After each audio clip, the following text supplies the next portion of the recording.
दर्शक बंधु आज आपण माने ओढ़णी सीरियल सोमवार एपिसोड रे देखिबाकू पाइबे। आज मोहिनी ओ मानसी ज्योति को किडनैप करी नेबे एवं कोठरी रे बिकी देबे एवं बहुत बड़ षड्यंत्र रचिबे मोहिनी एवं मानसी। तेबे जीवन एबे ज्योतिंकर पता जमा भी पाउ नथिबे। मोहिनी तांको स्वामी को कॉल करिकी कहिबे तमे सेठी रही गल, मु एठी एकुटिया समस्त को किपरि हैंडल करिबी। एहा परे मोहिनी को स्वामी कहिबे घरर अलिया पड़ले अलिया को घरु बाहर कर दिया जाए एवं कहिबे तमे व्यस्त हेले कौन हबो, से झील को ता सठिक जगार पहुँचीबा जाई मु से घर को जीविनी।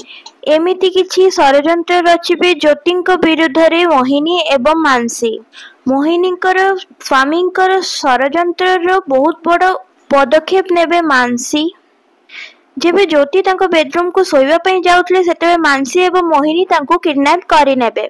एहा परे सकाळे जेतेबेले जीवन उठिबे ज्योति को खोजी खोजी हालिया हेई जिबे, हेले कोउठी भी ज्योति को पाइबे नहीं जीवन एवं सारा परिवार लोक को जणाइबे जीवन, हेले कोउठी भी पाइबे नहीं। तेबे दर्शक बंधु ज्योतिंकर संधान किपरि भाबे पाइबे जीवन?